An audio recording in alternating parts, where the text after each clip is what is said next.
Dahan-daang lumakad si Edith papunta sa harap, ang kanyang daliri ay nakaturo sa mapa habang nagsasalita siya ng may seryosong tono. Ang lupain ng Hermes ay napakayunik, lumilikha ng isang malumanay na dalesdis kasama ang mga hanay ng bundok nito. Ang bagong banal na lungsod ay matatagpuan sa ibabaw ng isang talampas, ngunit ang kapaligiran dito ay napakahirap.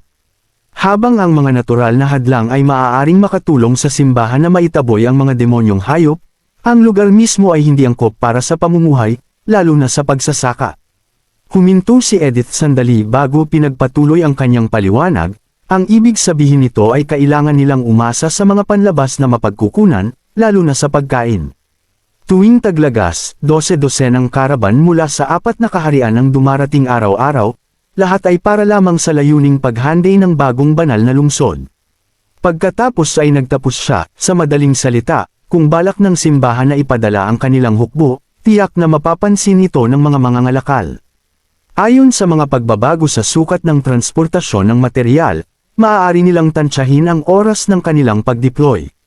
Ang tono ni Edith ay matatag at nagpapakita ng kumpiyansa, isang bagay na bihira sa mga kababaihan sa panahong ito. Nagulat ang lahat sa silid. Inisip ni Roland, mukhang hindi naman labis ang paglalarawan ni Calvin kay Edith sa kanyang sulat. Nagpahayag si Edith ng malalim na interes sa taktika ng unang hukbo ni Roland, sabik na maunawaan kung paano nagawang basagin ng mga tropa ni Roland ang lumang kabisera sa loob lamang ng isang araw. Umaasa rin siyang matuto sa pamamagitan ng pagmamasid, na naglalayong mas makatulong kay Roland sa nalalapit na labanan. Pumayag si Roland at inutusan si Axe na gawin ang mga kinakailangang paghahanda. Ipinahayag ng ekspresyon ni Sylvie ang kanyang malalim na mga alalahanin. Naniniwala siya na maaaring ito ay isang napakahirap na labanan at iminungkahi na ipaalam kay Tilly, umaasang ang mangkukulam mula sa Slumbering Island ay maaaring makatulong kay Roland. Hindi maiwasang mapait na ngumiti si Roland nang marinig ang suhestyon ni Sylvie. Hindi maganda ang sitwasyon sa Slumbering Island. Walang balita mula nang ipaalam ni Roland kay Tilly ang tungkol sa Blood Fang. Kung dadalhin ni Tilly ang mga mangkukulam upang tulungan siya nang hindi nalulutas ang mga internal na salungatan, maaaring mas malala ang sitwasyon sa Slumbering Island. Gayunpaman, alam din ni Roland na sa pakikipaglaban sa mga Pure Ones na may kakaibang kakayahan, ang mga mangkukulam ang pinaka-epektibong panlaban. Sa huli, tumanggo si Roland bilang pagsang-ayon, sinasabing magsusulat siya ng liham kay Tilly. Pagkatapos ay nagbigay ng suhestyon si Agatha, na nagpayo na lahat ng sundalo ng unang hukbo ay kailangan mayroong Judgment Stone. Ipinaliwanag niya na sa loob ng daan-daang taon ng kasaysayan sa Federation, may ilang makapangyarihang mangkukulam na may hindi maipaliwanag na kakayahan. Laban sa mga ganoong mangkukulam, ang mga ordinaryong tao na walang mga Judgment Stone ay walang laban, at isang solong mangkukulam ng Kal ay bring iyon ang maaaring magdulot ng kamatayan ng libo-libo. Nagtanong si Berev ng isang praktikal na tanong, saan sila makakahanap ng napakaraming Judgment Stone ng biglaan? Sumagot si Roland na maaari nilang kunin ang mga ito mula sa simbahan. Isang malamig na ngisi ang lumitaw sa kanyang mukha, panahon na upang bunutin ang ugat ng kapangyarihan ng kaaway, katulad ng pagpuputol sa mga pangil ng isang laso na ahas. Nang dumilim ang gabi, tinipon ni Wendy ang lahat ng mangkukulam sa kanyang silid tulugan. Nang nakatuon ang atensyon ng lahat sa kanya, sinabi niya sa kanila na ang simbahan ay papunta na at inilahad ang mga detalye ng pagpupulong. Pagkatapos ng isang maikling katahimikan, bumulong si Rem ng kanyang kahandaang manatili sa pabrika buong araw upang bigyan si Roland ng kuryente. Sinundan ito ni Lily sa pamamagitan ng mahinang pagpisil sa pisngi ni Rem. Maging sa pagpapaalala sa kanya na kung mapagod siya, mas mag-aalala si Roland at kailangang magpadala ng isang tao upang alagaan siya. Ang kanilang interaksyon ay nagdulot ng isang pagtawa, na nagpaga ng tensyon sa silid. Ang inisyatibo ni Rem ay nagsimula ng isang alon ng mga tugon mula sa iba pang mga mangkukulam. Sinabi ni Evelyn na gagawa siya ng maraming alak hanggat maaari upang makontribute ang kanyang bahagi. Unti-unting naging positibo ang atmosfera sa silid. Hindi sila natatakot, sa halip, naghahanda sila para sa labanan. Nakita ang reaksyon ng lahat, nakaramdam si Wendy ng kaunting ginhawa sa kanyang puso.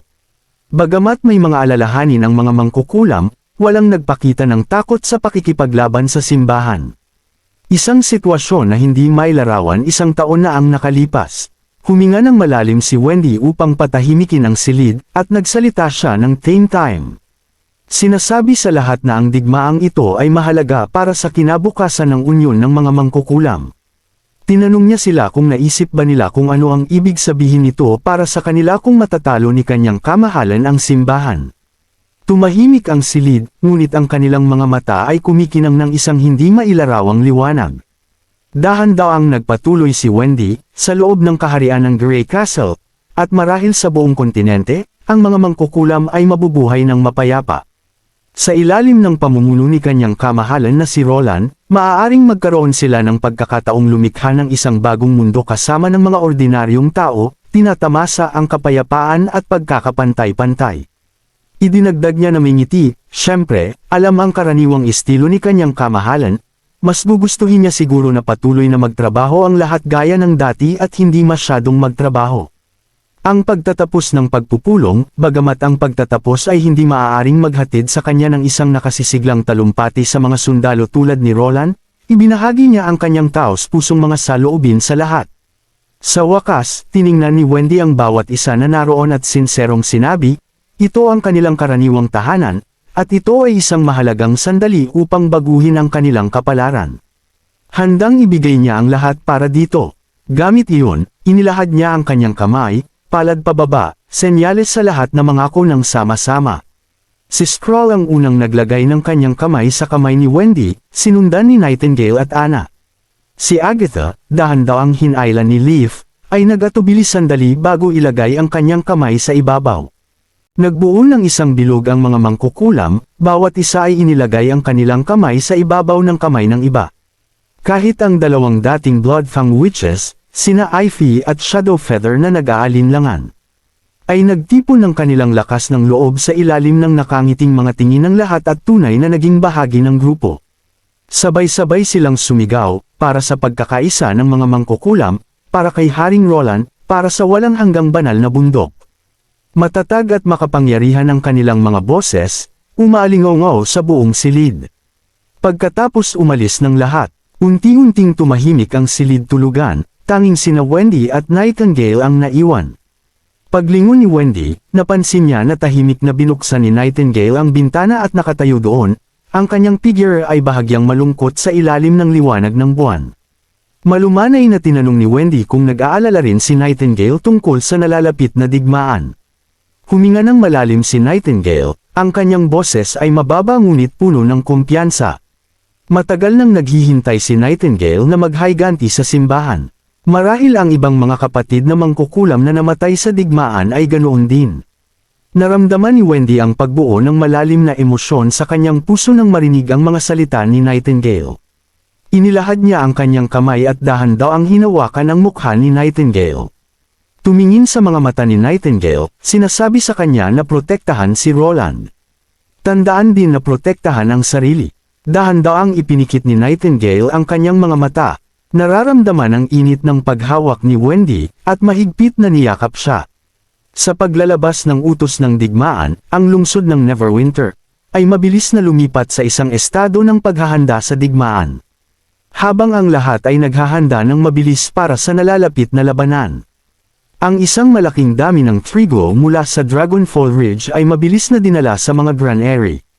Ang bahagi ng trigo ay ginawang tuyong rasyon para sa mga sundalo sa pamamagitan ng pagbabalat at puggiling. Ang mga armas at bala ay inihahanda rin ng Mad-Allian, at ang mga bagong recruit ay nakumpleto na ang kanilang basic training at handa ng lumaban.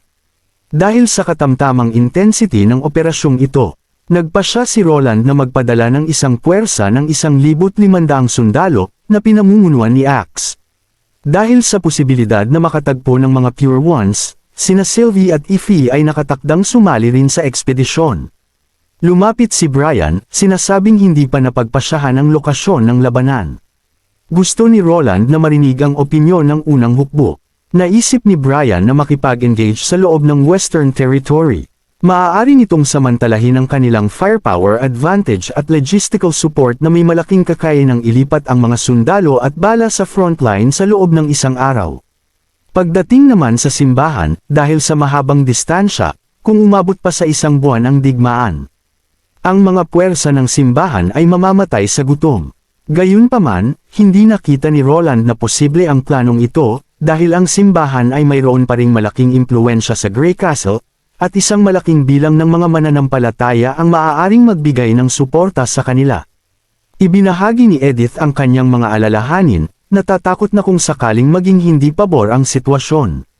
Maaaring pilitin ng simbahan ang mga mamamayan ng Grey Castle na ubusin ang mga Pildores, gamit ang mga karaniwang tao upang maubos ang lakas ng unang hukbo. Alam niya na gusto ni Roland na manalo sa digmaan, habang tinitiyak din ang kaligtasan ng mga mamamayan ng Grey Castle. Iminungkahi niya na dapat isagawa ang pag-atake sa labas ng teritoryo ng Grey Castle. Gayunpaman, naniniwala si Brian na kulang ang pag-unawa ni Edith sa mga armas. Nag-aalala siya na kung masyadong malayo ang labanan at maubusan ng bala, hindi maaaring garantyahan ang logistical support na magpapahirap sa pagpapatuloy ng digmaan. Magkaiba ang pananaw ng dalawa at hindi nila mahikayat ang isa't isa. Matatag na naniniwala si Edith na dapat protektahan ang mga sibilyan ng Grey Castle at iligtas sila mula sa kalupitan ng digmaan. Nakita ang kanilang debate, iminungkahi ni Roland kung bakit hindi pagtuunan ng pansin ang mga tropa at mga supply ng maaga sa mga border city.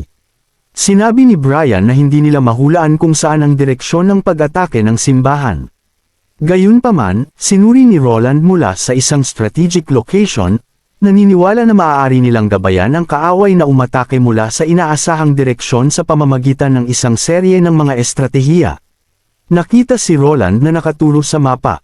Biglang binanggit ni Edith ang Coldwind Ridge. Tumanggaw si Roland, iminumungkahi na maaari nilang pagtuunan ng pansin ang mga supply sa Coldwind Ridge at istasyon ng unang hukbo sa kalapit na bayan ng Misty Valley. Ito ay pipilitin ng simbahan na umatake mula sa direksyong ito. Nagtanong si Brian ng may pagkalito. Ipinaliwanag ni Edith na ang Coldwind Ridge ay malapit sa banal na lungsod, at sa pamamagitan ng pagtuon ng kanilang puwersa doon, maaari silang lumikha ng ilusyon para sa simbahan, na pinapahalates sa kanila na malapit na ang isang pagsalakay. Sa gayon ay pipilitin ng simbahan na pagtuunan ang kanilang puwersa doon at makamit ang layunin ng paggabay sa direksyon ng pag-atake ng kaaway. Nagtaas ng isa pang alalahanin si Brian, paano kung hindi pumili ang simbahan na umatake mula sa Coldwind Ridge? Kalmadong sumagot si Roland, kung gayon ay jijibain ang banal na lungsod ng Hermes sa lupa. Samantala na palibutan ng nagngangalit na apoy, nanood si Ana ng may takot. Ang pulang apoy ay nilalamon ang lahat sa paligid niya, at ang mainit na hangin ay dumampi sa kanyang balat habang ang mga apoy ay sayaw ng walang galaw. Ang makapal na usok ay gamulong sa ibaba ng kisame, na halos imposible ang paghinga. Gusto ni Ana na tumulong ngunit nakita niyang wala siyang lakas. Narinig niya ang mga sigaw mula sa loob ng bahay, habang ang mga kapitbahay ay nagmamadaling labanan ang apoy.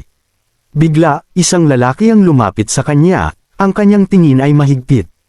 Habang tinatanong niya si Ana tungkol sa kinaroroonan ng kanyang ina at kapatid. Sa halip na mag-alok ng aliw, marahas niyang hinawakan ang kanyang mga balikat. Sinampal ang kanyang mukha ng paulit-ulit. Nagising si Ana sa sakit at takot, at natagpuan ang kanyang sarili sa kama na hingal. Pinilit ni Ana na kalmayan ang sarili, mabilis na ininom ang isang basong malamig na tubig mula sa bedside table niya. Kumalma ang paghinga niya habang nagbibihis at nag-aayos ng sarili bago pumunta sa gusali ng mangkukulam.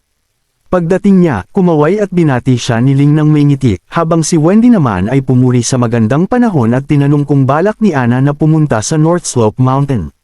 Saglit na binati ni Ana ang dalawa at sinabing pupunta siya doon mamaya. Nagbiro ang dalawa, tinanong kung may date siya kay Roland, ngumiti lang si Ana at umiling, hindi na nagpaliwanag pa. Hindi na rin nagpumilit si Wendy. Binigyan ni Wendy si Ana ng 2 gintong barya, ang sahod niya para sa buwan na iyon. Hawak ang bayad, bumalik si Ana sa main hall ng kastilyo, kung saan naghihintay si Carter. Binigay niya ang isang barya kay Carter, tinanong siya nito kung ang usual na arrangement ba iyon. Tumanggo si Ana. Noong panahon ng pagkukumpuni sa border town, lahat ng orihinal na residente, kasama na ang ama ni Ana, ay binigyan ng bahay. Pero dahil ibinente siya ng kanyang ama sa simbahan ng 25 ginto, pinutol na niya ang lahat ng koneksyon sa kanya. Kahit na ganun, may mga bagay na hindi niya maiiwasan. Halimbawa, ang gintong hawak niya. Dahil sa pagsusugal, pandaraya, at pagnanakaw, naubos ang pera ng kanyang ama sa loob lamang ng kalahating taon, at nahulog siya sa matinding kahirapan.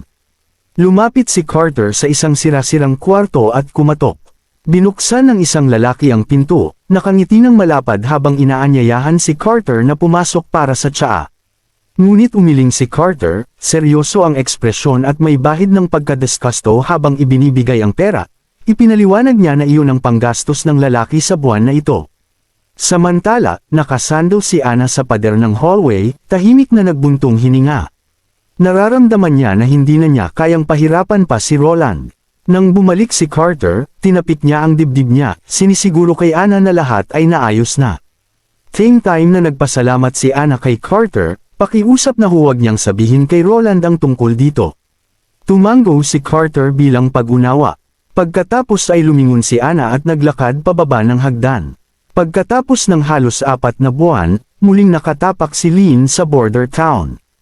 Napansin niya ang malaking pagbabago sa bayan, tumaas ang populasyon at mas buhay ang atmosfera. Nagmadali sina Lynn at Honey papunta sa pampang ng ilog, diretsyong sumisid sa isang araw ng matinding paggawa. Nang sa wakas ay maayos na nakalagay ang huling malaking bato sa lupa, pinunasan ni Lynn ang pawis sa kanyang noo. Pinalakpak ni Honey ang kanyang mga kamay bilang paghanga, sinasabi na nagawa ni Lynn na magtayo ng 100 sa pamamagitan ng bundok. Sumagot si Lynn ng may mapagmalaking ngiti, wala siyang hindi kaya. Matapos ang trabaho, tinanong ni Honey kung may dala si Lynn na mga gamit sa pagsisimula ng apoy. Nais niyang mangisda sila at mag-ihaw dito mismo. Ngunit umiling si Lynn, sinasabi niyang sapat na ang inihaw na isda sa Slumbering Island. Kahit na sinabi ni Honey na sapat na ang inihaw na isda sa Slumbering Island. Mukhang natukso pa rin siya sa ideya ng isda, sinabi sa kanya ni Lynn na hindi rin niya dapat subukan ang isda dito. At naisip ni Lynn na maaaring hindi rin magustuhan ni Roland ang lasa ng pinausukan na isda. Bigla, naisip ni Lynn si Ash, nagtataka kung madalas pa rin siyang nababagabag ng iba't ibang sopas ng isda sa Slumbering Island. Naglibot ang tingin ni Lynn sa lugar na tatayuan ng pantalan sa hinaharap. Iniisip na malapit na nilang malugod na salubungin si Tilly dito. Natutuwa si Honey nang marinig na darating din si Tilly dito para tulungan si Roland sa nalalapit na digmaan. Tinitingnan ng inosenteng si Honey. Sinabi ni Lynn, Honey, naisip ni Lynn sa kanyang sarili, ang batang ito ay walang alam tungkol sa digmaan. Kung hindi malulutas ni Tilly ang problema sa Bloodfong sa Slumbering Island at magsisimula ang simbahan ng isang malawakang pag-atake kay Roland, iyon ay isang malaking problema. Gayunpaman, umaasa siya na si Tilly at lahat ng iba pa ay makakabalik sa border town at sana, manatili dito magpakailanman. Sa ganoong paraan, matutupad ang hiling niya noong taglamig. Sa maingay na daungan, lahat ng bagay ay nagpapatuloy ayon sa plano. 1,500 sundalo ng unang hukbo na nakikilahok sa nalalapit na operasyon ay sumakay sa mga barkong pandigma, handa ng maglayag. Samantala, ayon sa planong nakumpirma sa strategic meeting, dagdag na 4,000 sundalo mula sa unang hukbo ang nagdadala ng bala at pagkain. Naghanda na pumunta sa Northern Territories.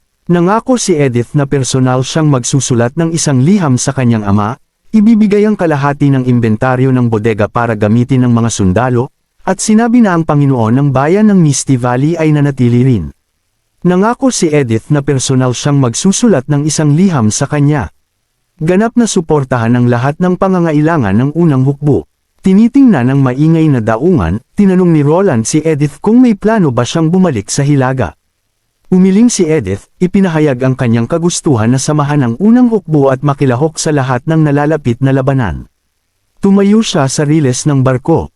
Malumanay na inangat ang kanyang mahabang buhok, pagkatapos ay gumawa ng kilos ng paggalang. Pinakiusap ni Edith kay Roland na alagaan ang kanyang nakababatang kapatid na si Cole.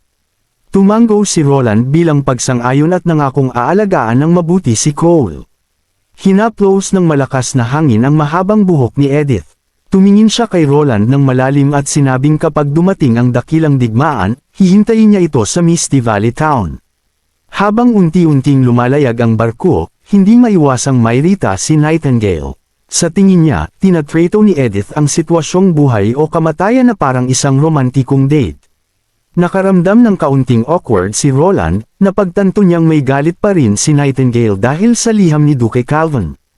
Tinanong niya si Nightingale kung totoo ang sinabi ni Edith. Nang hihinayang na tumanggo si Nightingale, kinumpirma niyang totoo ang sinabi ni Edith tungkol sa kanyang katapatan kay Roland at sa mga plano ng labanan. Nakahinga ng maluwag si Roland at nakaramdam ng katiyakan. Hinawakan niya ang kamay ni Nightingale at sabay silang bumalik sa kastilyo. Muling tinignan ni Roland ang mapa, na pagtanto niyang kailangan nilang magpatayo ng isa pang daungan. Pagkatapos, kailangan nilang magtayo ng mga bahay, bodega, at isang pansamantalang pantalan. Di nagtagal, dali-daling pumasok si Maggie sa opisina, may hawak na isang selyadong liham.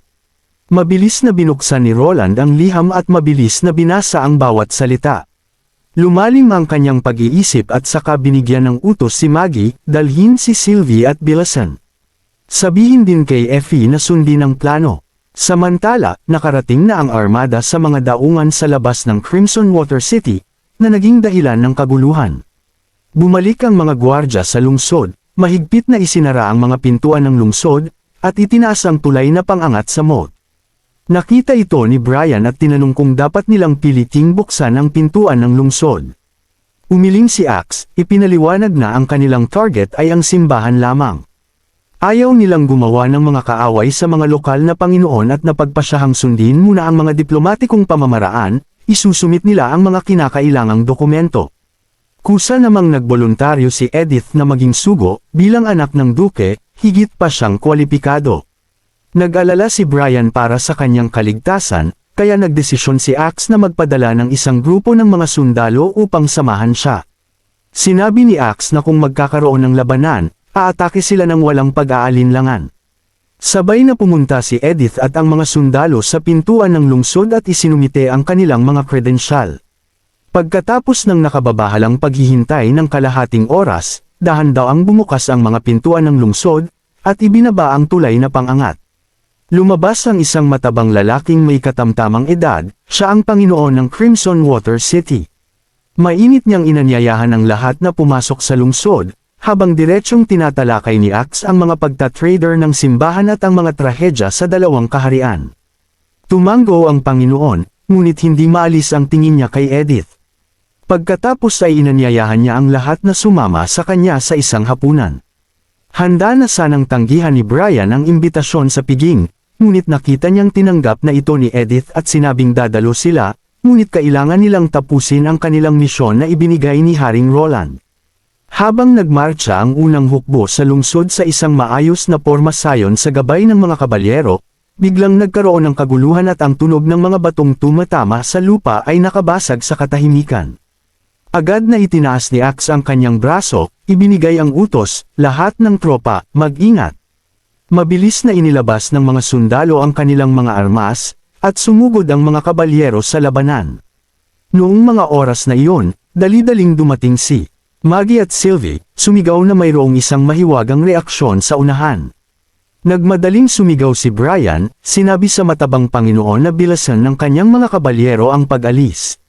Ngunit bago pa niya matapos ang kanyang sinasabi, isang grupo ng mga mananampalataya ng simbahan na nakasuot ng itim na damit ay sumugod mula sa paligid ng sulok, inaatake ang mga gabay na kabalyero.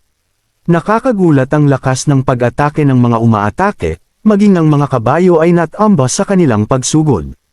Mabilis na nakipaglaban ang mga kabalyero sa mga umaatake.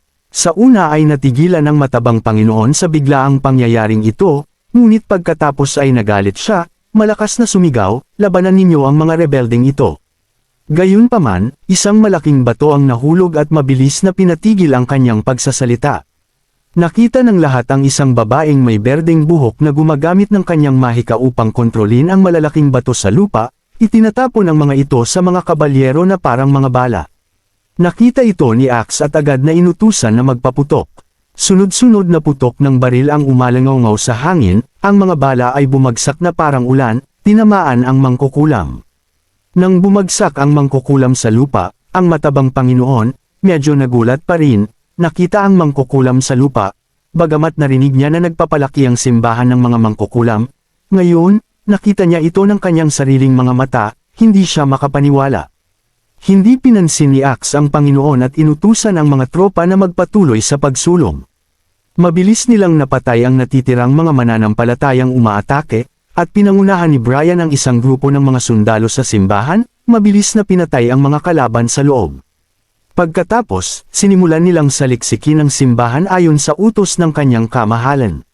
Maingat nilang kinuha ang lahat ng dokumento, liham, at supply. Nang sa wakas ay binuksan nila ang makapal na pintuang bakal sa basement, nakita nilang puno ito ng mga kahon, at sa loob ng mga kahon ay mga tumpok ng gintong barya at mga judgment stone. Samantala sa Slumbering Island, masama ang lagay ng panahon na nagpapaisip kay Heidi Morgan. Sa gitna ng mga kidlat at kulog, lalong nag-ulo ang kanyang mga iniisip. Mahigit 2 buwan na ang nakalipas mula nang umalis sina Ify at Shadowfeather, at walang balita mula sa kanila, na nagparamdam sa kanya ng pagkalito at pagkabalisa. Kung ang distansya ang isyo, madali nilang maaaring takutin si Honey at pilitin ang kanyang mga messenger na hayop na magpadala ng mensahe. Hindi maiwasang magtaka si Heidi kung anong klaseng aksidente ang nangyari. Dahil sa pagkabalisa, isinara niya ang bintana, hinarang ang malakas na hangin ng dagat. Unti-unting nagiging magulo ang sitwasyon sa Slumbering Island. Dahil sa pagbabalik ni Tilly, lahat ng mga dimandirigmang mangkukulam ay pumanig sa kanya, na nagbigay ng malaking pressure kay Heidi. Ang mga mangkukulam na ito, na karaniwang mahina at walang kapangyarihan, ay mabilis na tumataas sa katayuan, at may mga palatandaan pa nga na sila ay nakikipaglaban sa mga combat witch. Nang biglang dumating ang isang babaeng may pulang buhok, ang kanyang boses ay puno ng pag-aalala, dala ang masamang balita. Bilang pinakamatapat na katulong ni Heidi, bihira siyang magpakita ng ganitong pagkataranta, na nagparamdam kay Heidi ng kaunting pagkabalisa. Iniulat ng babae, isang bagong mangkukulam ang dumating sa Slumbering Island, ang pangalan niya ay Annie. Pagkarinig nito, nanatiling walang pakialam si Heidi. Sinabi niyang madalas dumating ang mga bagong mangkukulam, at hindi niya ito masyadong iniisip. Gayunpaman, idinagdag ng babaeng may pulang buhok na nakita na niya ito dati, si Annie ay galing sa Wolfheart Kingdom. Tumigil ang puso ni Heidi, mabilis na napagtanto na ang bagong mangkukulam na ito ay maaaring isang mangkukulam na tinanggihan ng Blood Fang. Isang bakas ng pag-aalala ang sumili sa kanyang puso. Tinanong niya kung ito ba ay isang pagkakataon lamang na magkapareho ng pangalan. Umiling ang babaeng may pulang buhok. Bagamat hindi siya lubos na sigurado, pagkatapos niyang makita si Annie ng kanyang sariling mga mata, kumbinsido siya na ito nga si Annie mula noon. Ang impresyon niya kay Annie ay napakamalalim dahil ang mangkukulam na kasama ni Annie noon ay kainahinala. Pagkarinig nito, biglang hinayla ni Heidi ang kwelyo ng babae, tinatanong kung pinalaya niya si Annie. Mabilis itong itinanggi ng babae, binigyang diin na kumilos siya ng mahigpit ayon sa mga tagubilin ni Heidi. Titig na titig si Heidi sa kanyang mga mata, hinahanap ang anumang bakas ng pagsisinungaling. Pagkalipas ng ilang sandali, dahan-dahan niyang binitawan ang babae at kalmadong tinanong ang mga detalye ng sitwasyon. Huminga ng malalim ang babae at ipinaliwanag na si Annie ay may sakit, at ang kanyang kalagayan ay tila malubha. Nag-isip si Heidi sandali, pagkatapos ay inutusan ang babae na dalhin si Nightfall at sabihin din kay Shoji na tingnan si Annie, dahil hindi pa nakikita ni Shoji si Annie. Sa labas, malakas ang ulan, ang makapal na mga patak ay humahampas sa bintana, lumilikha ng isang mapurol na tunog. Tahimik na nakaupo si Heidi sa mesa. Ang atmosfera sa silid ay nakaka-pressure, habang ang dalawa pa ay nakatayo, tahimik na naghihintay ng kanyang mga tagubilin. Biglang may mga mabilis na yapak sa labas ng pinto. Bumukas at sumara ang pinto, at bumalik si Shoji upang iulat na tulog si Annie. Gayunpaman, tila hindi maganda ang kalagayan ni Annie, ang malamig na salot ay pumasok sa kanyang baga, at tila ang sakit ay tumagal na ng ilang panahon. Nagdilim ang mukha ni Heidi, at tinanong niya sa isang malamig na tono, tinatanong kung ano ang nasa kanlurang teritoryo. Agad na napagtanto ni Heidi na kapag pumunta si Annie sa kanlurang rehiyon at nakilala si Ify, lahat ng ginawa ni Heidi ay maaaring mahayag, na hindi niya matatanggap. Pinigilan ni Heidi ang kanyang galit at lumingon kay Nightfall, nagsalita sa isang malamig na boses, tinatanong kung kaya bang tiyakin ni Nightfall na mananatiling tulog si Annie magpakailanman.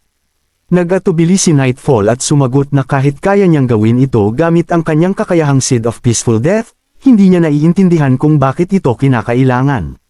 Sinabi ni Heidi na si Annie ay traidor sa Blood Fang. Hindi kumbinsido si Nightfall at tila nalilito. Tinanong niya kung bakit hindi hintayin si Tilly na bumalik at magpasya. Ang mga kahihinatnan ay maaaring hindi moari kung may makakaalam nito. Kumikislap ang isang mapanganib na kislap sa mga mata ni Heidi habang sinampal niya ang mesa, tinatanong kung sinusubukan ni Nightfall na labanan ang kanyang kalooban. Sa isang bahagyang panginginig sa kanyang katawan, sa huli ay sumang-ayon si Nightfall sa kahilingan ni Heidi, tinitiyak na susundin niya ang utos ni Heidi. Nakita ito, isang banayad na ngiti ang lumitaw sa mga labi ni Heidi. Nagtanong pa siya kung kaya ni Nightfall na kontrolin ang oras ng bisa ng kanyang kapangyarihan.